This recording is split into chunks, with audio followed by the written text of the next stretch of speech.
AP ಆಧ್ಯಾತ್ಮ ಪರಿಚಯ, ಆಧ್ಯಾತ್ಮ ಲೋಕದ ಕೈಗನ್ನಡಿ. ಪಾಶ್ಚಾತ್ಯ ಸಂಸ್ಕೃತಿ ನಮ್ಮ ಭಾರತೀಯರ ಬಾಳನ್ನ ಸಂಪೂರ್ಣ ಹಾಳು ಮಾಡಕ್ ಹೊಂಟದ. ಮಾತೃದೇವೋಭವ, ಪಿತೃದೇವೋಭವ, ಆಚಾರ್ಯ ದೇವೋಭವ, ಅತಿಥಿ ದೇವೋಭವ ಎನ್ನುವ ಮಹೋನ್ನತ ಸಂಸ್ಕೃತಿ ನಮ್ಮದು. ಧನ್ಯಸ್ತುತೆ ಭಾರತ ಭೂಮಿ ಭಾಗೆ ಶಾಸ್ತ್ರ ಹೇಳ್ತದೆ. ಭಾರತದೊಳಗೆ ಹುಟ್ಟಬೇಕಾದ್ರ ಅವನ್ ಪುಣ್ಯ ಬಾಳ್ಬೇಕಂತ.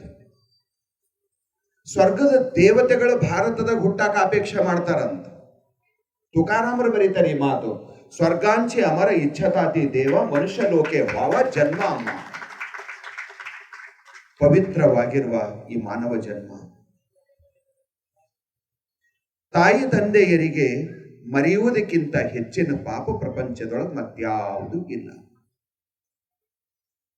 ತಾಯಿ ತಂದೆಯನ್ನ ಮರೆತು ಅಷ್ಟಾಷಷ್ಟಿ ತೀರ್ಥಗಳಾದವು ನಮ್ಮಲ್ಲಿ, 68 ತೀರ್ಥಗಳು. ಅದ್ರೊಳಗೆ ಹೋಗಿ ಎಷ್ಟು ಡುಬುಕಿ ಹೊಡೆದು ಬಂದ್ರು ಬರದಲ್ಲ, ಭಾರಿಸೋದಲ್ಲ. ಬರೆದಿಟ್ಕೋರಿ ಮಾತು. ತಾಯಿ ದೇವರೆಂದು ವೇದ ಬಾಯಿ ಬಿಟ್ಟು ಹೇಳುತ್ತಿಹುದು ಅಂತ ಮಾತ್ರಿ. ಮಾತೃದೇವೋಭವ, ಪಿತೃದೇವೋಭವ. ಮೊದಲು ಆಚಾರ್ಯ ಅನ್ಲಿಲ್ಲ, ಅತಿಥಿ ಅನ್ಲಿಲ್ಲ. ತಾಯಿಯ ತ್ಯಾಗ, ಆ ತ್ಯಾಗ ಒಂದ್ ವೇಳೆ ಇದ್ದಿಲ್ಲ ಅಂದ್ರೆ ನಾವಿವತ್ತು ಈ ಜಾಗದಾಗ ಇರ್ತಿದ್ದಿಲ್ಲ. ತಂದೆಯ ತಪಸ್ಸಿಲ್ಲ ಅಂದ್ರೂ ನಮ್ಮ ಜೀವನ ಬಡರಾಗ್ತಿತ್ತು.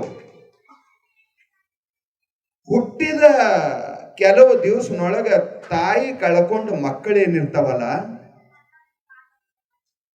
ಅವರು ಜೀವನದೊಳಗೆ ಯಾವಾಗರ ಭೇಟಿಯಾಗಿ ನೋಡ್ರಿ, ಆ ಭಾಗ್ಯ ನನಗಿಲ್ಲಲ್ಲ ಅಂತ ಕಣ್ಣೀರ್ ಹಾಕ್ತಾವ. ಕರೆಯವ್ರು ಯಾರು, ಪ್ರೀತಿ ಮಾಡೋರು ಯಾರು? ಬದುಕಿನೊಳಗೆ ಪ್ರೀತಿ ವಾತ್ಸಲ್ಯ ಸಿಗಲಿಲ್ಲ ಅಂದ್ರೆ ಅದು ಅತ್ಯಂತ ಕರಕಷ್ಟವಾದ ಜೀವನ ಆಗ್ತದೆ. ತಾಯಿಯ ವಾತ್ಸಲ್ಯ ಅದು ಎಲ್ಲಕ್ಕಿಂತ ಶ್ರೇಷ್ಠವಾದದ್ದು. ಅವಳ ಲಾಲಿ, ಅವಳ ಜೋಗುಳ ಮಗುವಿನ ಬೌದ್ಧಿಕ ವಿಕಾಸಕ್ಕ ಕಾರಣ ಆಗ್ತದೆ. ತಾಯಿಯ ಅಂತರಂಗದ ಹರಕೆ ನಮ್ಮ ಬದುಕಿನೊಳಗೆ ಶಾಂತಿ ಸಮಾಧಾನವನ್ನು ತಂದುಕೊಳ್ತಾರೆ. ಮನುಷ್ಯನಾಗಿ ಹುಟ್ಟಿ ಅವರ ತ್ಯಾಗ ತಪಸ್ಸಿನಿಂದ ಬೆಳೆದ ದೊಡ್ಡವರಾಗಿ ಇವತ್ತು ರೊಕ್ಕ ಆಯ್ತು, ನೇಮ ಫೇಮ್ ಆಯ್ತು ಅಂತ ತಿಳ್ಕೊಂಡು ತಾಯಿ ತಂದೆಗೆ ಮರ್ತೇವಿ ಅಂದ್ರೆ ನಮ್ಮಂತ ಪಾಪಿಗಳು ಪ್ರಪಂಚದೊಳಗೆ ಮತ್ತೊಬ್ರು ಯಾರು ಇಲ್ಲ. ಶ್ರೀಕೃಷ್ಣ ಪರಮಾತ್ಮ ಹುಟ್ಟದ ಜೈಲಿನಾಗ ಮಥುರಾದಾಗ, ನೀವು ಧಾರಾವಾಹಿ ನೋಡಿರ್ಬೇಕು, ಶ್ರೀಕೃಷ್ಣ ಧಾರಾವಾಹಿ, ಭಾಗವತ್ ಓದಿರ್ಬೇಕು, ಓದಿದವ್ರಿಗೆ ಗೊತ್ತಿರ್ತಾರೆ. ರಾತ್ರಿ ಬೆಳಗಾಗದ್ರೊಳಗೆ ನಂದ ಗೋಕುಲಕ್ಕೆ ಪೌಂಚಾಸಿದ್ರು ಅವನಿಗೆ. 7-8 ವರ್ಷಗಳವರೆಗೆ ನಂದ ಗೋಕುಲದೊಳಗೆ ಇರ್ತಾನ. ಆಕಳ ಕೈಕೊಂತ ಅದು ಇದು ಭಾಗವತ ದಶಮ ಸ್ಕಂದದೊಳಗೆ ಅವನ ಅವತಾರ ಆಗಿದ್ದು ಸ್ಟಾರ್ಟ್ ಆಗ್ತದೆ. ಬಹಳ ಅದ್ಭುತ ಗ್ರಂಥ ಅದು. ಗೋವರ್ಧನ ಪರ್ವತ ಹಾಗೆ ಹೀಗೆ ಅನಂತ ಅನಂತ ಶಕುಟ ಮರ್ದನ ಎಲ್ಲವನ್ನ ಮಾಡಿ ಬಹಳ ವಿಸ್ತಾರದ ಅದು. ಕೊನೆಗೆ ಕಂಸನ ವಧ ಮಾಡು ಪ್ರಸಂಗ ಬರ್ತದ. ಅಕ್ರೂರ ಕರ್ಯಾಕ ಬಂದಿರ್ತಾನ. ಅಕ್ರೂರನ ಜೊತೆಗೆ ಭಾಗವತೋತ್ತಮನಾಗಿರುವ ಅಕ್ರೂರ ನಂದ ಗೋಕುಲಕ್ಕೆ ಬಂದು ಗೋಧೂಳಿ ಮುಹೂರ್ತದೊಳಗೆ ಶ್ರೀಕೃಷ್ಣ ಪರಮಾತ್ಮ ಗೋಗಳನ್ನ ಹೊಡ್ಕೊಂಡು ಬರ್ತಿರ್ತಾನ. ಹಿಂದೆಲ್ಲ ಧೂಳಿ ಎತ್ತಿರ್ತದ. ಕೃಷ್ಣನ ಪಾದದ ಚಿಹ್ನೆಗಳನ್ನ ನೋಡಿ ಆ ಮಣ್ಣೊಳಗೆ ಉರುಳಾಡ್ತಾನ. ಅಕ್ರೂರ, ನಾನು ಧನ್ಯ ನಾನೇ ಇವತ್ತ. ಚತುರ್ದಶ ಭುವನ ಬ್ರಹ್ಮಾಂಡ ಲೋಕನಾಯಕ ಗೀತೆಯ 4ನೇ ಅಧ್ಯಾಯದಲ್ಲಿ ಯದಾ ಯದಾ ಹಿ ಧರ್ಮಶ ಗ್ಲಾನಿರ್ಭವತಿ ಭಾರತ ಅಭ್ಯುತಾನಾಮ್ಯ ಅಧರ್ಮಶ ತದಾತ್ಮಾನಾಂ ಸೃಜಾಮ್ಯಹಂ ಪರಿತ್ರಾಣಾಯ ಸಾಧೂನಾಂ ವಿನಾಶಾಯ ಚ ದುಷ್ಕೃತಾಂ ಧರ್ಮ ಸಂಸ್ಥಾಪನಾರ್ಥಾಯ ಸಂಭವಾಮಿ ಯುಗೆ ಯುಗೆ. ಆ ವಾಕ್ಯವನ್ನ ಪೂರ್ಣ ಮಾಡ್ಲಿಕ್ಕೆ ಅವತಾರ ಮಾಡಿದಾನ ಭಗವಂತ. ಅವನ ಪಾದ ಧೂಳಿಯೊಳಗೆ ಮಜ್ಜನ ಗೈಬೇಕು ಅಂತ ಉರುಳಾಡ್ತಾನ ಅಕ್ರೂರ. ಮುಂದೆ ಮಥುರೆಗೆ ಬರ್ತಾ ಇದ್ದಾನ ಬಲರಾಮನ ಜೊತೆಗೆ ಶ್ರೀಕೃಷ್ಣ ಪರಮಾತ್ಮ. ಕಂಸನ ಕಾರಾಗೃಹದಲ್ಲಿದ್ರಲ್ಲ, ಅಲ್ಲಿಗೆ ಹೋಗ್ತಾ ಇದ್ದಾನ ತಾಯಿ ತಂದೆ ಹತ್ರ. ಹೋದವನೇ ನಿಲ್ತಾ ಅದಾನ, ಕಣ್ಣೊಳಗ ನೀರು, ಪಾದಕ್ಕೆ ಹಣೆ ಹಚ್ಚಿ ನಮಸ್ಕಾರ ಮಾಡ್ತಾ ಅದಾನ. ನಮಸ್ಕಾರ ಮಾಡಿ ಅಂತ ಅದಾನ ವಸುದೇವ ದೇವಕಿಯರಿಗೆ, ತಾಯಿ ತಂದೆಯರಿಗೆ, ಅಮ್ಮ ನಂದು ಎಂಥ ದೌರ್ಭಾಗ್ಯ ಇರಬೇಕು, ಎಂಥ ದೌರ್ಭಾಗ್ಯ ಇರ್ಬೇಕು ನಂದು. ದಶಮಸ್ಕಂದದೊಳಗ ಈ ಮಾತು ಓದುವಾಗ ರೋಮಾಂಚನ ಆಗ್ತಾವ, ಕಣ್ಣೊಳಗ ದಳದಳನೆ ನೀರು ಸೋರ್ತಾವ. ನಾ ಎಂತ ಹತಭಾಗ್ಯ ಇರಬೇಕು, ಹುಟ್ಟುತ್ತಾನೆ ಬ್ಯಾರೆ ಕಡೆ ಹೋದ, ತಾಯಿ ತಂದೆಯ ಪ್ರೇಮದ ವಾತ್ಸಲ್ಯದಿಂದ ವಂಚಿತನಾದ. ತಾಯಿ ತಂದೆಯರು ಕೂಡ ಮಕ್ಕಳ ಆಟ ನೋಡಿ, ಮಕ್ಕಳ ಆಡಿಸಿ ಅವಕ್ಕೆ ಎತ್ಕೊಂಡು ಅವ್ರಿಗೆ ಮುದ್ದು ಮಾಡಿ, ತಾಯಿ ತಂದೆ ತಮ್ಮ ಜೀವನದ ಸಾರ್ಥಕತೆಯನ್ನು ಕಾಣುವುದು ಅದರಲ್ಲೇ. ಮಗುವಿಗೆ ಆಡಿಸುವುದರೊಳಗ, ಆ ಮಗುವನ್ನ ಎತ್ತಿಕೊಳ್ಳುವುದರೊಳಗ ಪರಮಾನಂದದ ಏನು ಅನುಭೂತಿ ಆಗ್ತದಲ್ಲ, ಕೋಟಿ ರೂಪಾಯಿ ಕೊಟ್ಟರು ಅದು ಆಗಂಗಿಲ್ಲ. ಸಣ್ಣ ಮಗು, ಎರಡೂವರೆ ವರ್ಷದ ಮಗು ಆಟ ಆಡ್ಕೊಂತ ಓಡಿ ಬಂತು ತಾಯಿ ತಂದೆ ಹತ್ರ ಅಂದ್ರ, ಅದು ಮುದ್ದಾದ ಮುಖದಿಂದ ತೊದಲ ನುಡಿಯೊಳಗ ತಾಯಿಯನ್ನ ಕರೀತು, ತಂದೆಯನ್ನ ಕರೀತು ಅಂದ್ರ ಸ್ವರ್ಗ ಸುಖದ ಅನುಭವ. ಆ 2 ವರ್ಷದ ಕಂದನ ಮಾತಿನೊಳಗ ಕಾಣುವ ಹೃದಯ ಅದು ತಾಯಿಯದು. ನಾವು ನೋಡ್ತಿರ್ತೀವಿ, ನಿಮಗೆ ಗೊತ್ತದ, ತಂದೆ ಎಲ್ಲೋ ಹೋಗಿರ್ತಾನ, ರಾತ್ರಿ ಸಮಯಕ್ಕೆ ಮನೆಗೆ ಬರ್ತಿರ್ತಾನ, ಮಗು ತಂದೆ ಬರೋತನ ದಾರಿ ನೋಡ್ತದ, ನನ್ನ ಅಪ್ಪ ಈಗ ಬರ್ತಾನ, ಹಾಗೆ ಬರಂಗಿಲ್ಲ, ಏನೋ ತರ್ತಾನಂತ. ರಾತ್ರಿ 10:10 ಬರುತ್ತಾನ ಮಗು, ಹಾಗೆ ದಾರಿ ನೋಡ್ತಾ ಇದ್ದ. ಒಂದಿಷ್ಟೇನೋ ಕೇಕ್ ಏನೋ ತಗೊಂಡು ಬಂದಿದ್ದಾನ, ಓಡಿ ಬಂತು, ಕೊರಳಿಗೆ ಬಿತ್ತು, ಕೈಯೊಳಗ ಕೊಟ್ಟ. ಆ ಮಗುವಿಗೆ ಮುತ್ತು ರತ್ನ ವಜ್ರ ವೈಡೂರ್ಯ ಏನು ಬೇಕಾಗಿಲ್ಲ, ಅದು ಒಂದು ಕೇಕಿನ ತುಂಡು ಇಷ್ಟು ಆನಂದ ಮಾಡ್ತದ. ಅದ್ರ ಮುದ್ದಾದ ಮುಖ ವಿಕಸಿತ ಆಗಿದ್ದು ನೋಡಿ ಮಗುವಿನ ಮುಖ ಅರಳ್ತದ, ಇಲ್ಲಿ ತಂದೆಯ ಹೃದಯ ಅರಳ್ತದ. ಹಂಗಿರ್ಬೇಕಾದ್ರ ಸಂಬಂಧ. ಇದಕ್ಕಿಂತ ಹೆಚ್ಚಿನ ಆನಂದ ಪ್ರಪಂಚದೊಳಗೆ ಇನ್ಯಾವುದ್ರೊಳಗದರಿ? ನಾವು ಏನ್ ಮಾಡೋರಿದ್ದೇವೆ ಜಗತ್ತಿನೊಳಗ? ಆ ಮಗುವಿಗೆ ಎತ್ಕೊಳ್ತಾನ, ಕೈಯ ಕೊಡ್ತಾರನ, ಅದಕ್ಕೆ ಇಷ್ಟ ಅವಸರ, ಅದು ಯಾವುದಕ್ಕೆ ದಾರಿ ಕಾಯ್ತಿತ್ತೋ ಸಿಕ್ಕದ, ಬಾಯಾಗ ಹಾಕೊಂಡು ತಿಂತಿರ್ತದ. ಅಪ್ಪ ನನಗೊಂದಿಟ್ಟು ಕೊಡು ಅಂತ ತಂದೆ ಕೈ ಚಾಸ್ತಾನ. ಮನೆಗಿದ್ದವ್ರು ಎಲ್ಲರೂ ಕೇಳ್ತಾರೆ, ಯಾರಿಗೂ ಕೊಡಂಗಿಲ್ಲ. ಆ ಮಗು ಹಾಗೆ ಕೊಡಂಗಿಲ್ಲ, ವಾಪಸ್ ಕೊಡಂಗಿಲ್ಲ. ಬಾಯಾಗ ಕಡದ ಜೊಲ್ಲ ಹತ್ತಿದ ಒಂದ್ ಈಟ ತೆಗೆದ ಬಾಯಾಗ ಇಡ್ತದ ಒಂದಿಷ್ಟು, ಅದ್ರ ಬಟ್ಟೆ ಎಷ್ಟು, ಅದ್ರ ಕೈಯಾಗ ಬಂದಿರ್ಬೇಕಿಷ್ಟು. ಇವ ಅಗಸಿ ಬಾಯಿ ತೆರೆದಂಗೆ ತೆರಿತಾನ ಅದು ತಿನ್ನಾಕ. ಎಷ್ಟು ಆನಂದ ಆಗ್ತಿರ್ಬೇಕ್ರಿ ಅದು ಬಾಯಾಗ ತಗೊಂಡಾಗ. ನಮ್ಮಪ್ಪ ನನಗೆ ಕೊಡ್ತು, ನನ್ನ ಮಗ ನನಗೆ ಕೊಡ್ತು, ಯಾರಿಗೂ ಕೊಟ್ಟಿಲ್ಲ. ಈ ಆನಂದ ನಾವು ಎಷ್ಟು ರೊಕ್ಕ ಗಳಿಸಿದ್ರೆ ಸಿಗ್ತದೇನೋ, ನಮ್ಗೆ ಎಂತ ಅಧಿಕಾರ ಇದ್ದರೆ ಸಿಗ್ತದೇನು? ಈ ಪ್ರಪಂಚ ಎಷ್ಟು ವಿಸ್ತಾರ ಮಾಡ್ತೇವಿ ಅಷ್ಟು ದುಃಖಿ ಆಗ್ತೇವಿ, ಇದು ಗ್ಯಾರಂಟಿ. ಇದು ಜಗತ್ತಿನಾಗ ಅನಾದಿ ಕಾಲದಿಂದ ಬಂದಿದ್ದದ. ಆಶ್ಚರ್ಯದ ಪ್ರಸಂಗಗಳು ನಮಗೆ ಶಾಸ್ತ್ರದೊಳಗ ನೋಡ್ಲಿಕ್ಕೆ ಸಿಗ್ತಾವ. ಪುಣ್ಯಾತ್ಮರೇ, ಶ್ರೀಕೃಷ್ಣ ಪರಮಾತ್ಮ ಕಣ್ಣೊಳಗ ನೀರು ತೆಗೆದು ಅಳತಾನ. ನಾನು ಆಡಿ, ಅಂಬೆಗಾಲ್ ಹಾಕಿ ಆಡಿ, ತಾಯಿ ತಂದೆಯನ್ನ ನಿಮ್ಮನ್ನ ಕರೆದು ನಾನು ನಿಮಗ ಆನಂದ ಪಡಿಸ್ಲಿಲ್ಲ, ನಿಮ್ಮ ವಾತ್ಸಲ್ಯ ನನಗೆ ಸಿಗಲಿಲ್ಲ. ನಾನು ಏನು ಮಾಡಿರ್ಬೇಕು? ನಾ ಯಾವ ಪಾಪ ಮಾಡಿರ್ಬೇಕು? ಶ್ರೀಕೃಷ್ಣ ಪರಮಾತ್ಮ ವಸುದೇವ ದೇವಕಿಯರ ಮುಂದೆ ಈ ಮಾತನ್ನ ಹೇಳ್ತಾ ಇದ್ದಾನ. ಆಮೇಲೆ ಒಂದು ಮಾತು ಹೇಳ್ತಾ ಇದ್ದಾನ, ಯಾವ ತಾಯಿ ತಂದೆ ತನ್ನ ಮಗುವಿನಗಾಗಿ ತನ್ನ ಮಗುವಿನ ಏಳಿಗೆ, ಅಭಿವೃದ್ಧಿ, ವಿದ್ಯಾ, ಬುದ್ಧಿ ಅದ್ರ ಪೂರ್ಣ ಜೀವನ ಕಟ್ಟಿಕೊಳ್ಳುವ ತನ ಇವನಿಗೆ ಶಾಂತಿ ಸಮಾಧಾನ ಇರಂಗಿಲ್ಲ. ಓದಿಸಿರ್ಬೇಕು, ನೌಕರಿ ಸಿಗ್ಲಿಲ್ಲ ಅಂದ್ರೆ ಕೈಯಾಗ ರೊಕ್ಕಿದ್ದು ಲಕ್ಷಗಟ್ಟಲೆ ಕೊಟ್ಟ, ಡೊನೇಷನ್ ಕೊಟ್ಟ, ಸೀಟ್ ತಗೊಂಡ, ಪೇಮೆಂಟ್ ಸೀಟ್ ತಗೊಂಡ, ಓದಿಸ್ದ, ಎಲ್ಲ ಮಾಡ್ದ, ತನ್ನ ಪ್ರಯತ್ನ ಏನದ ಮಾಡ್ದ, ಮುಂದೆ ನೌಕರಿ ಸಿಗ್ಲಿಲ್ಲ, ಸಮಾಧಾನ ಇರ್ತಾನೆ. ನನ್ನ ಕೆಲಸ ಮುಗ್ದದಪ್ಪ, ಆಗಲ್ದಕ್ಕ, ಹಾಳಾಗಿ ಹೋಗಲ್ದಕ್ಕ ಅಂತಾನೇನು ಅನ್ನಂಗಿಲ್ಲ. ಅವನಿಗೆ ಸಮಾಧಾನ ಆಗದೆ ಅಂದ ಮಗ ಎಂದ ತನ್ನ ಕಾಲ ಮೇಲೆ ತಾನಿಂದಿರ್ತಾನೋ ಅಂದ ಅವನಿಗೆ ಆಕಾಶ ಒಂದೇ ಗೇಣಿ ಇರ್ತದ. ನಮ್ಮ ಜವಾಬ್ದಾರಿ ಇವತ್ತು ಮುಗಿತಪ್ಪ, ಅವ್ರದ್ದು ಕೆಲಸ ಆಯ್ತು, ಇಷ್ಟು ಓದಿ ಸಾರ್ಥಕ ಆಯ್ತು. ತನಗೆ ನೌಕರಿ ಆದಾಗ ಸಾರ್ಥಕ್ಕೆ ಕಂಡನೋ ಇಲ್ಲೋ ಗೊತ್ತಿಲ್ಲ, ಯಾಕೆ ಸಂಸಾರ ಜವಾಬ್ದಾರಿ ಇತ್ತು. ತನ್ನ ಮಗುವಿಗೆ ಅದು ದೊರೆತಾಗ ಅವ ಇಂಥ ಆನಂದ ಪಡ್ತಾನ. ನಮ್ಮ ಜೀವನದ ಯಶಸ್ಸನ್ನ ಕಂಡು ಆನಂದ ಪಡುವ ಕರುಳು ಅಂದ್ರೆ ಅದು ತಾಯಿ ತಂದಿ.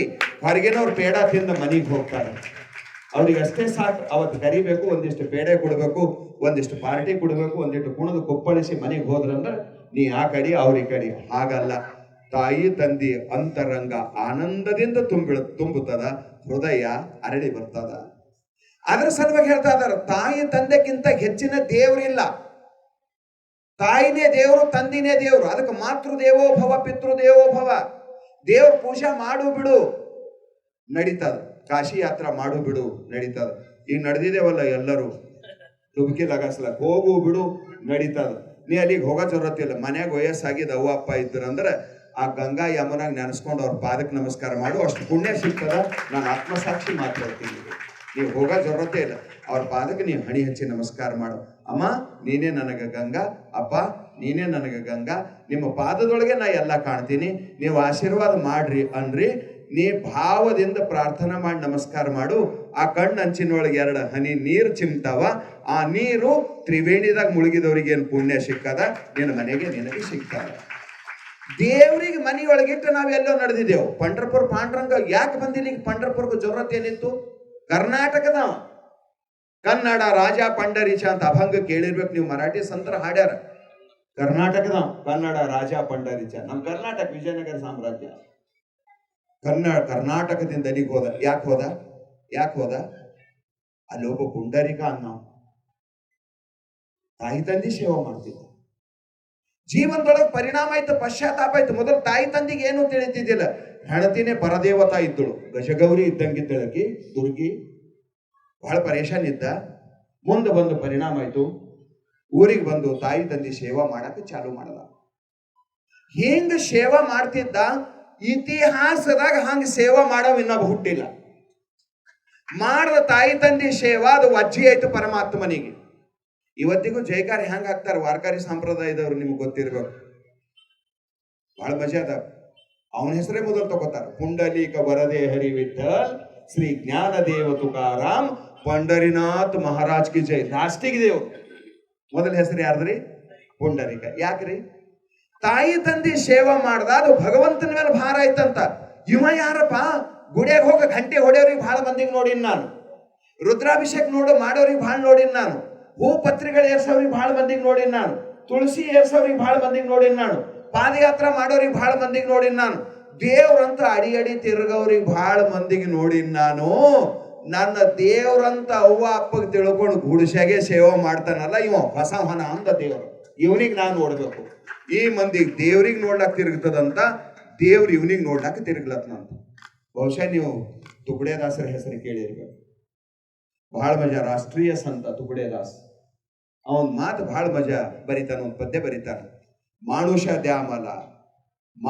ದ್ಯಾಮಲ ಭೀಕ ಮಾಂಗತಾ ಪ್ರಭು ದಿಸಲ. ಬಹಳ ಮಜಾ. ದೇವ್ರ ಕೈಯಾಗ ಜೋಳಿಗೆ ಹಾಕೊಂಡು ಭಿಕ್ಷಾ ಕೊಡಾಡ್ಲತ್ತಾನಂತ ಈ ದೇಶದಾಗ. ಭಿಕ್ಷಾ ಅಂದೇಹಿ ಅಂತ. ನೋಡಿದವ್ರೆಲ್ಲ ಕೇಳಿದ್ರು ಏನ್ ಭಿಕ್ಷಾ ತಗೋತಿ ಅಂತ. ಹಸಿವೆ ಆಗಿರ್ಬೇಕು, ರೊಟ್ಟಿ ಕೊಡೋಣೇನು, ದವಸ ಧಾನ್ಯ ಕೊಡೋಣೇನು, ರೊಕ್ಕ ರೂಪಾಯಿ ಕೊಡೋಣೇನು, ಏನ್ ಭಿಕ್ಷೆ ಬೇಕು ನಿನಗ ಅಂದ್ರ ಒಂದನಂತ.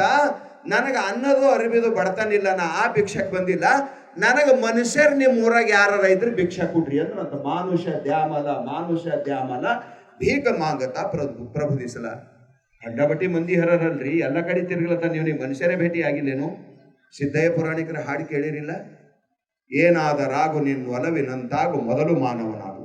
ಯಾಕಂದಿರ್ಬೇಕ್ರಿ ಅವರು? ಓದಿ ಹಾರುವನಾಗು, ಕಾದು ಕ್ಷೇತ್ರೀಯನಾಗು, ಏನಾದರಾಗು ನಿನ್ನ ಒಲವಿನಂತಾಗು ಮೊದಲು ಮಾನವನಾಗು. ಅಂದ್ರ ನಾವು ಮನುಷ್ಯರಂಗಿದ್ದೇವಿ, ಶರೀರ ಮಾತ್ರ ಮನುಷ್ಯರಂಗದ. ಆ ಮಾನವೀಯ ಗುಣಗಳು ಮನಸ್ಸಿನೊಳಗಿಲ್ಲ ಅಂದ್ರ ಈ ಶರೀರಕ್ಕೆ ಯಾವ ಕಿಮ್ಮತ್ತು ಇಲ್ಲ. ಅದರ ಸಲುವಾಗಿ ನೀತಿ, ನಿಯಮ, ಧರ್ಮ, ಪ್ರೀತಿ, ವಿಶ್ವಾಸ, ದಯ, ಕರುಣ, ಕ್ಷಮ ಇತ್ಯಾದಿ ಗುಣಗಳು ಇವು ಮಾನವೀಯ ಮೌಲ್ಯಗಳಾದವು. ಈ ಮೌಲ್ಯದಿಂದ ವಂಚಿತ ಆದೇವಿ ಅಂದ್ರೆ ನಮಗೆ ಮನುಷ್ಯರು ಅನ್ಬೇಕು, ಮೃಗ ಪಕ್ಷಿ ಅನ್ಬೇಕು ಅಂದ್ರೆ ದೇವರೇ ಬಲ್ಲ. ಅವೇನು ಮನುಷ್ಯ ಅಂತೀರಿಲ್ಲ? ಮನುಷ್ಯಗೆ ಅಂತೀವಿ ಇಲ್ಲಿ ಮಾತು. ಅವನಿಗೆ ಮನುಷ್ಯ ಅನ್ಬೇಕೇನ್ರಿ? ಅವನಿಗೆ ಮನುಷ್ಯ ಅನ್ನಕ್ಕೆ ಬರ್ತದೇನ್ರಿ? ಅಂದ್ರೆ ಏನ್ ಅಭಿಪ್ರಾಯ ಇದು? ಕಣ್ಣಿಲ್ಲ ಅವನಿಗೆ, ಕಾಲಿಲ್ಲ ಅವನಿಗೆ, ಕೈ ಇಲ್ಲ, ಅದವಿಲ್ಲ, ಎಲ್ಲ ಬರೋಬರಿನೇ ಅದಾವ. ಮನುಷ್ಯ ಅನ್ಬೇಕೇನ್ರಿ ಅಂತ ಯಾಕಂದಿ? ಅರೆ ಮ್ಯಾಲಿಂದ ಅಲ್ಲ ಮನುಷ್ಯ, ಅದು ಮಾನದಂಡ ಅದ. ಮಾನವತೆಯನ್ನ ನಿರ್ಧರಿಸುವ ಮಾನದಂಡ ಸದ್ಗುಣಗಳಾದವು. ಆ ಗುಣನೇ ಇಲ್ಲ ಅಂದ್ರೆ ಅವನಿಗೆ ಮನುಷ್ಯ ಅಂತ ಯಾಕೆ ಅನ್ಬೇಕು? ದೈವಿ ಸಂಪದ್ ವಿಮೋಕ್ಷಾಯ ನಿಬಂಧಾಯ ಶುರೀಮತ ಮಾಶುಚ ಸಂಪದಂ ದೈವಿ ಅಭಿಜಾತೋಷಿ ಪಾಂಡವ. ಅರ್ಜುನನಿಗೆ ಈ ಮಾತನ್ನ ಪರಮಾತ್ಮ ಭರವಸೆಯ ಮಾತನ್ನ ಹೇಳ್ತಾ ಇದ್ದಾನೆ. ದೈವಿ ಸಂಪದ್ ವಿಮೋಕ್ಷಾಯ, ನಿನ್ನಲ್ಲಿ ದಯ, ಕರುಣೆ, ಪ್ರೀತಿ, ವಿಶ್ವಾಸ ಪರೋಪಕಾರ ಬುದ್ಧಿ ಇತ್ತು ಅಂದ್ರೆ ನೀ ಯಾರಿಗೂ ಅಂಜ ಜರುತ್ತಿಲ್ಲ.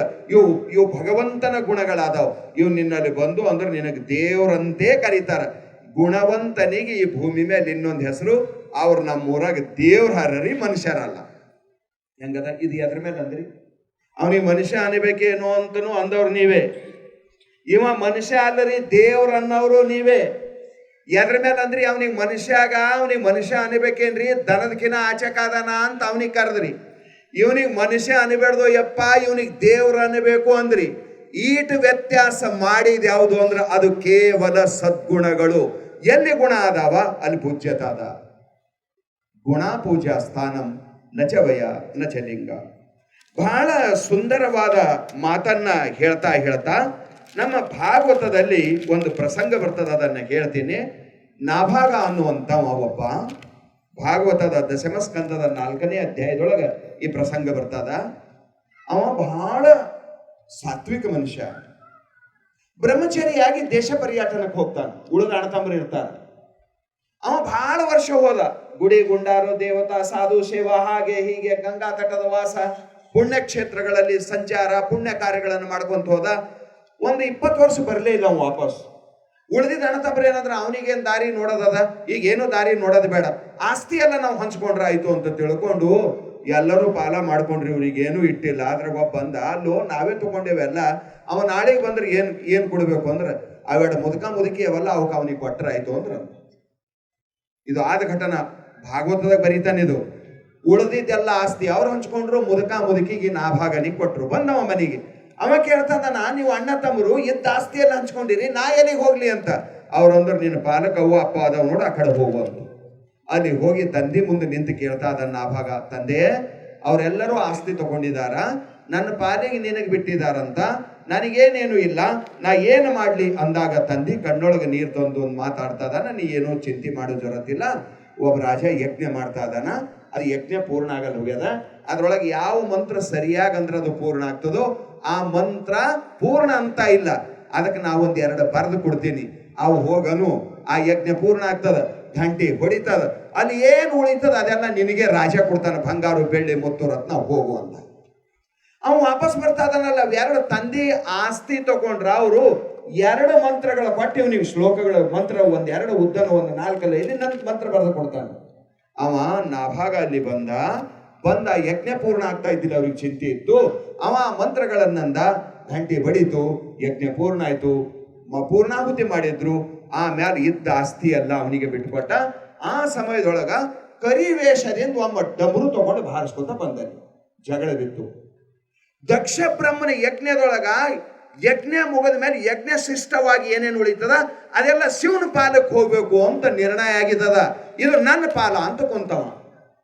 ಆ ಸಮಯದೊಳಗೆ ಇಬ್ಬರ ಮಧ್ಯದೊಳಗೆ ಜಗಳ ಆಗುವ ಕೊನೆಗೆ ನಿರ್ಣಯ ಆಯಿತು. ಶಿವ ಸೋತ, ಬಂದವ ಕೈಲಾಸವಾಸಿ ಶಂಕರ ಶಿವ ಸೋತ. ಅದೆಲ್ಲವನ್ನ ನಾಭಾಗನಿಗೆ ಕೊಡ್ತಾ ಇದಾನ. ಆಮೇಲೆ ಸಾಯುಜ್ಯ ಪದವನ್ನು ಕೂಡ ಅವನಿಗೆ ಕೊಡ್ತಾ ಇದಾನ ಅಂತ ಹೇಳ್ಕೊಂಡು ಅಲ್ಲಿ ಬಹಳ ಚಂದ ಒಂದು ಮಾತನ್ನ ಹೇಳ್ತಾ ಇದಾನ. ಬಹಳ ಚಂದ ಮಾತು ಹೇಳಿದ. ಏನು ಅಂದ್ರ, ಯಾರು ತಾಯಿ ತಂದೆಯರ ಸೇವೆಯನ್ನ ಮಾಡುತ್ತಾರೆಯೋ ಅವರಿಗೆ ಈ ಭೂಮಿ ಮೇಲ ಕೀರ್ತಿ ಅದ, ಕಿಮ್ಮತ್ ಅದ.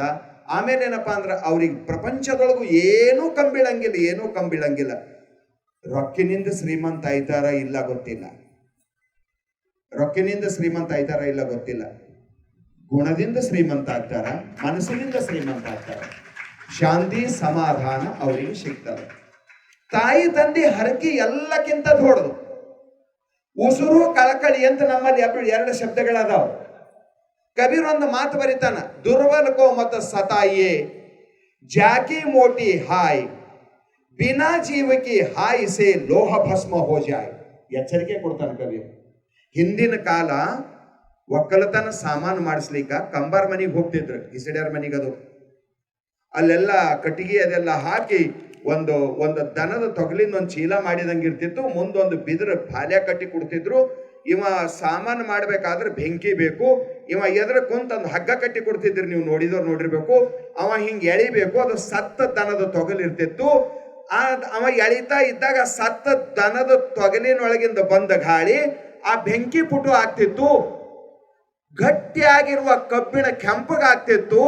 ಕಬ್ಬಿಣ ಕರಗಿ ಅದು ಸತ್ತ ದನದ ತೊಗಲಿನ ಉಸಿರು ಬಂದ್ರ ಜೀವಂತ ತಾಯಿ ತಂದೆ ಉಸಿರು ಹಾಕಿದ್ರೆ ನೀ ಎಲ್ಲಿ ಉಳಿತಿ ಅಂದ್ರೆ ಅವ್ರು ಕಬ್ಬಿಣ ಉಳಿಯಲ್ಲ, ನೀ ಎಲ್ಲಿ ಉಳಿತಿ.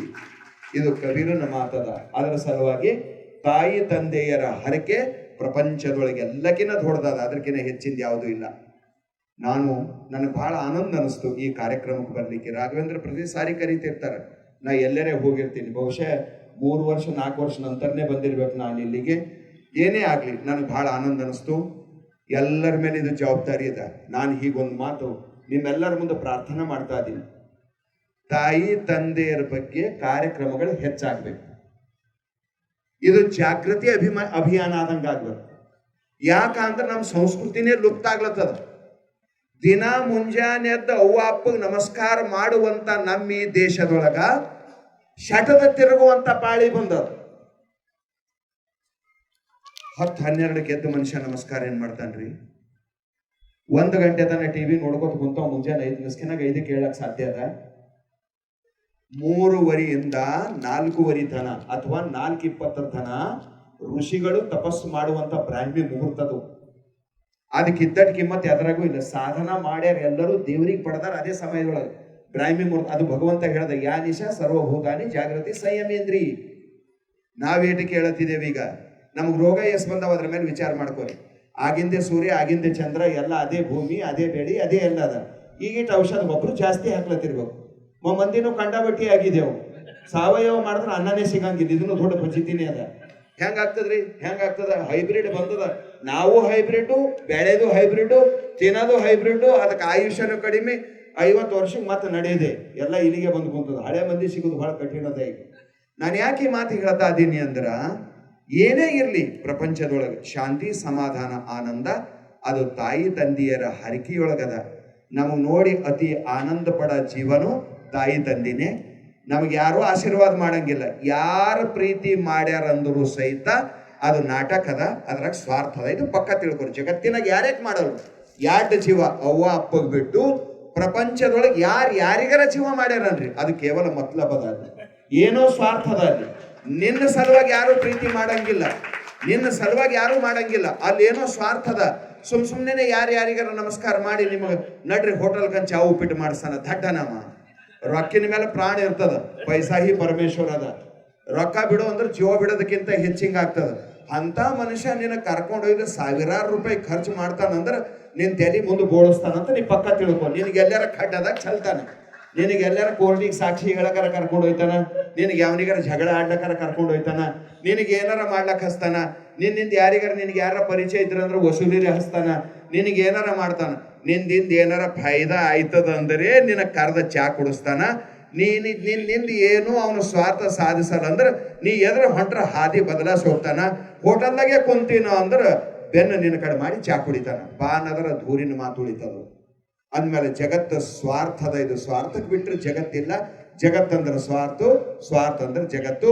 ಇದ್ರಾಗ ಕೈತವರಹಿತ ಸ್ವಾರ್ಥರಹಿತವಾದ ಪ್ರೇಮ ಅಂದ್ರೆ ಅದು ಕೇವಲ ತಾಯಿಯ ಪ್ರೇಮ, ಅದು ಕೇವಲ ತಂದೆಯ ಪ್ರೇಮ. ನಾವು ತಿಳ್ಕೊಂಡಿರ್ಬೇಕು ನಮ್ಮಿಂದ ಏನಾರ ಆಸೆ ಮಾಡ್ತಾನವ ಅಂತ. ಏನೂ ಅಲ್ಲ. ನನ್ನ ಮಕ್ಕಳು ಚಂದ ಇರ್ಲಿ ಸಾಕ್ರಿ. ಆಸ್ತಿ ಎಲ್ಲ ಕಸ್ಕೊಂಡಿದವ ಅಪ್ಪನ ಮಾತು ಹೇಳತ್ತೀನ್ರಿ ನಾ. ಇದು ಎಲ್ಲ ಕಸ್ಕೊತಾವ. ಮೊನ್ನೆ ಪೇಪರ್ದಾಗ ಬಂತಲ್ರಿ, 400 ಚಿಲ್ಲರ್ ಪುಸ್ತಕ ಬರ್ದಾನ ಕಾಶಿ ಒಳಗೆ ಪಂಡಿತ್. ಎಲ್ಲ ವೃದ್ಧಾಶ್ರಮದಾಗ ಸತ್ತ ಪಾಪ. ಅವನ ಹೆಸರು ಏನೋ ಅದ, ಖಂಡೇಲವಾಲಕ್ ಹಿಂಗೇನೋ ಅದ ಪುಣ್ಯಾತ್ಮ. ಎಲ್ರಿ 480 ರೀ. ಮಥುರಾ ವೃಂದಾವನದೊಳಗೆ ಬುಕ್ ಸ್ಟಾಲ್ ರೀ. 80 ಕೋಟಿ ರೂಪಾಯಿ ಆಸ್ತಿ ರೀ. ಮಗಳು ಸುಪ್ರೀಂ ಕೋರ್ಟ್ ವಕೀಲ, ಹಳೆಯನೂ ವಕೀಲ. ಎಲ್ಲ ಆಸ್ತಿ ಕಸ್ಕೊಂಡು ಕಾಶಾಗಿನ ಮನಿ ಸಹಿತ ಮಾರಿ ಹಾಕಿ ಅವ್ರಿಗೆ ತಂದು ವೃದ್ಧಾಶ್ರಮದಾಗ ಬಿಟ್ಟು ವೃದ್ಧಾಶ್ರಮದಾಗೆ ಸತ್ತೋದ್ರು. ಹೆಂಗಿರ್ಬೇಕ್ರಿ? ನಾವು ಯಾಕಂಡ್ ನಡೆದೇವ್ರಿ? ನಾಚಿಕೆ ಬರೋ ಮಾತದ ನಮ್ಗ. ಯಾವ ದೇಶದಾಗ ಹುಟ್ಟಿ, ಯಾವ ಪವಿತ್ರ ಸಂಸ್ಕೃತಿಯೊಳಗೆ ಹುಟ್ಟಿ ಅದ್ರ ಮ್ಯಾಲ ಇಷ್ಟ ಅನ್ಯಾಯ ಮಾಡಿದೇವಂದ್ರೆ ನಾವು ಸುಖದಿಂದ ಬದುಕ್ಲಕ್ಕೆ ಸಾಧ್ಯ ಅದೇನ್ರಿ? ಶುಗರ್ BP ನಮಗೆ ಬಿಡ್ತದೇನ್ರಿ? ಉಳಿದೇವ್ ಮೊಳಕಾಲ್ ಹೊಡೆಯೋದು ಬಿಡ್ತದೇನ್ರಿ? ಅವ್ವ ಅಪ್ಪಗೆ ತ್ರಾಸ ಕೊಟ್ರೆ ಅದು ಯಾವುದೋ ಒಂದು ರೀತಿಯಿಂದ ಬರ್ತದೆ ನಮ್ಗೆ. ಅದರ ಸಲುವಾಗಿ ತಾಯಿ ತಂದೆ ಆಶೀರ್ವಾದ ಇತ್ತು ಅಂದ್ರೆ ಮಳಿ ಏಟ್ಯಾಕ್ ಬೀಳೋದು. ಅವ್ರ ಆಶೀರ್ವಾದ ಛತ್ರಿಯಾಗಿ ನಮಗೆ ರಕ್ಷಣೆ ಮಾಡ್ತದ. ಎಂಥ ಮಳೆ ಬಿದ್ರು ಕೈಯಾಗ ಛತ್ರಿ ಇತ್ತಂದ್ರೆ ಸರ್ದಿ ಬರೋಂಥ ಪ್ರಶ್ನೆ ಇಲ್ಲ, ತಲೆ ಸುರಕ್ಷಿತ ಇರ್ತದ. ಬಿಸಿಲು ಎಂಥದಿದ್ರು ಛತ್ರಿ ಇತ್ತಂದ್ರೆ ಸುರಕ್ಷಿತ ಆಯ್ತದ. ತಾಯಿ ತಂದೆ ಹರಕಿ ಅದು ಸದಾ ನೆಳ್ಳಾಗಿ ನಮಗೆ ರಕ್ಷಣೆ ಮಾಡ್ತದ. ಆ ದಿಸೆಯೊಳಗ ನಮ್ಮ ರಾಘವೇಂದ್ರ ಬೋಗ್ಲೆ ಅವರು, ಅವ್ರ ಅಣ್ಣ ತಮ್ಮವರು, ಅವ್ರ ತಾಯಿ ಪುಣ್ಯಾತ್ಮಗಳು, ಅವ್ರ ತಂದೆ ಎಂಥ ಸಂಸ್ಕಾರ ಕೊಟ್ಟಿರ್ಬೇಕು ಅವ್ರ ತಾಯಿ ತಂದೆ, ಅವ್ರ ಈ ಕಾರ್ಯಕ್ರಮವನ್ನು ಮಾಡ್ಕೊಂಡು ಬರ್ತಾ ಇದಾರ. ನೀವೆಲ್ಲರೂ ಎಷ್ಟು ಸಹಯೋಗ ಮಾಡಿದ್ದೀರಿ. ಒಂದು ಕಾರ್ಯಕ್ರಮ ಇತ್ತು, ಹೋಗಿದ್ದೆ, ಬೇಗ ಬರ್ಬೇಕಂತ ಆಗ್ಲಿಲ್ಲ. ಅವ್ರಾಯ್ತ್ರಿ ಮಂಗಳ ಮಾಡ್ತೇವೆ ಅನ್ಕೋತ ಒಂದಿಟ್ಟು ಮುಂದಕ್ಕೆ ತಂದ್ರು, ಅನಿವಾರ್ಯ ಆಯ್ತು. ನಾನೇ ಬರ್ಲಿಕ್ಕೆ ಬಹಳ ಲೇಟ್ ಮಾಡಿದೆ, 8 ಗಂಟೆಗೆ ಬಂದೆ. ಪಾಪ ಸರ್ ಎಲ್ಲ ಮೊದಲೇ ಬಂದು ದಾರಿ ನೋಡ್ತಾ ಇದ್ರು. ಅವರೆಲ್ಲರಲ್ಲಿ ಕ್ಷಮೆಯನ್ನು ಯಾಚಿಸ್ತೀನಿ ನಾನು. ಆಮೇಲೆ ಈ ಬೀದರ್ ಹೋಗ್ಬೇಕು, ಮತ್ತೊಂದು ಕಾರ್ಯಕ್ರಮ, ಹೀಗೆಲ್ಲ ಒತ್ತಡ ಇತ್ತಿರ್ತಾವ, 2 ತಾಸು ಬೇಕು ಹೋಗ್ಲಿಕ್ಕೆ. ಹೀಗಾಗಿ ರಾಘವೇಂದ್ರ ಜಿಗಂದಿನಿ ನಾನು ಹೋಗ್ತೀನಿ, ಅನುಕೂಲ ಮಾಡಿಕೊಡ್ರಿ ಅಂತ. ನೀವು ಬಂದು ಹೋಗಿ ಸಾಕ್ರಿ ಅಂದ್ರೆ ಅವರು. ನಿಮ್ಮೆಲ್ಲರಿಗೂ ಮತ್ತೊಮ್ಮೆ ಅಭಿನಂದಿಸಿ, ಯಾರ್ಯಾರ ಮನೆಯಾಗ ಅವ್ವ ಅಪ್ಪ ಅದಾರ ಸ್ವಲ್ಪ ಅವ್ರಿಗೆ ನಮಸ್ಕಾರ. ಅವ್ರಿಗೆ ಪ್ರೀತಿ ಗೌರವ ಇಷ್ಟೇ ಸಾಕು. ಅವ್ರು ಏನು ಕೇಳಂಗಿಲ್ಲ, ಯಾವ್ದ್ರ ಅಪೇಕ್ಷೆನೂ ಇಲ್ಲ. 2 ರೊಟ್ಟಿ ರೀ, ಅದಕ್ಕಿಂತ ಹೆಚ್ಚಿಗೆ ಏನದ? ಅದಕ್ಕೆ ಒಂದು 2 ರೊಟ್ಟಿ. ವಯಸ್ಸಾದವ್ರು ಇರ್ತಾರ, ನಾವು ಆಯ್ತೇವೆ, ನಾವು ಬದುಕರಾಯ್ತೇವೆ. ನಾವೇನು ಹಿಂಗೆ ಇರ್ಲಕ್ ಬಂದಿದ್ದೇವಿ. ಮುಂದೆ ನಮಗೂ ಮಕ್ಕಳು ನಾವು ಹೆಂಗೆ ತಿಳ್ಕೊತೇವೆ, ನನ್ನ ಮಗ ಹಂಗೆ ಮಾಡಲ್ಲ ಅಂತ. ಅವ ಪೂರ ನೋಡ್ಲತ್ತಾನ, ನೋಡಿದವ ಮುಂದೆ ಮಾಡವನೇ. ಅವ ಹೆಂಗೆ ಬಿಡ್ತಾನವ? ಅರೇ ಅವ್ನು ಹೇಳ್ತೀನಿ, ನಿಮ್ಕಿನ್ನ ಚಾಂಟ್ ಬರ್ತಾಳ, ಆಗ ಹೆಂಗೆ ಮಾಡ್ತೀನಿ? ನಾವು ಇಟ್ಟು ಶಾಣ್ಯರ್ ಇದ್ದೇವೆ ಅಂದ್ರೆ ನಮ್ಮ ಜನ್ರೇಷನ್ ಅದಕ್ಕಿಂತ ಮುಂದೆ ಶಾಣೆ ಇರ್ತದೆ. ಅದು ನಮಗಿನ್ನ ಇವ್ರು 50 ವರ್ಷಗಾರ ಒಯ್ದು ಬಿಟ್ಟಿರ್ಬೇಕು, ಅವರು ಮುಂದೆ 25ಕ್ಕೆ ಒಯ್ದು ಬಿಡ್ತಾರೆ. ಆಗ ನಾವೇನ್ ಮಾಡ್ಲಕ್ ಬರ್ತದ? ಈಗ ಇವ್ರು ಅಳತಾರ, ಅದು ಮುಂದೆ ಅಳ ಪಾಳಿ ನಮ್ದು ಬರ್ತದ. ಹಂಗ ಆಗ್ಬಾರ್ದಂದ್ರ ಪುಣ್ಯದ ಗಂಟು ಉಡಿಯಾಗಿತ್ತಂದ್ರ ಬ್ಯಾಂಕಿನಾಗ ರೊಕ್ಕ, ಕೇಸಾಗ ಬ್ಯಾಂಕಿನ ಅಕೌಂಟ್ನಾಗ ರೊಕ್ಕ ಇರ್ಬೇಕು, ಅಕೌಂಟಿನಾಗ ಕೈಯಾಗ ಒಂದು ATM ಕಾರ್ಡ್ ಇರ್ಬೇಕು. ಎಲ್ಲಿಗಾರ ಹೋಗಿ ಸ್ವರ್ಗದಾಗ ಇದ್ದಂಗೆ ಇರ್ತೀರಿ, ಹೌದಿಲ್ಲ? ಹಂಗ ATM ಇದ್ದರ ಜಗತ್ತಿನಾಗ ಆನಂದ ಇರಾಕ ಬರ್ತದ. ಪುಣ್ಯದ ಗಂಟು ಇದ್ದರ ಎಲ್ಲಿ ಹೋದ್ರು ಅದು ರಕ್ಷಣೆ ಮಾಡ್ತದ. ಅದರ ಸಲುವಾಗಿ ತಾಯಿ ತಂದೆಯ ಸೇವೆಯನ್ನ ಮಾಡಿ, ಗುರು ಹಿರಿಯರ ಸೇವೆಯನ್ನ ಮಾಡಿ ಪುಣ್ಯ ಭಾಗಿಗಳಾಗ್ಬೇಕಂತ ಹೇಳುತ್ತಾ ನನ್ನ ಮಾತಿಗೆ ವಿರಾಮ. ಗುರುದೇವರು. ವಿಡಿಯೋ ವೀಕ್ಷಿಸಿದ್ದಕ್ಕಾಗಿ ಧನ್ಯವಾದಗಳು. ಇಂಥ ಇನ್ನಷ್ಟು ವಿಡಿಯೋಗಳಿಗಾಗಿ AP ಆಧ್ಯಾತ್ಮ ಪರಿಚಯ ಯೂಟ್ಯೂಬ್ ಚಾನೆಲ್ ಅನ್ನು ಸಬ್ಸ್ಕ್ರೈಬ್ ಮಾಡಿ, ಬೆಲ್ ಐಕಾನ್ ಒತ್ತಿ. ಈ ವಿಡಿಯೋ ನಿಮಗೆ ಇಷ್ಟ ಆಗಿದ್ರೆ ದಯವಿಟ್ಟು ಲೈಕ್ ಮಾಡಿ, ನಿಮ್ಮ ಅನಿಸಿಕೆ ಅಭಿಪ್ರಾಯಗಳನ್ನ ಕಮೆಂಟ್ ಮೂಲಕ ತಿಳಿಸಿ.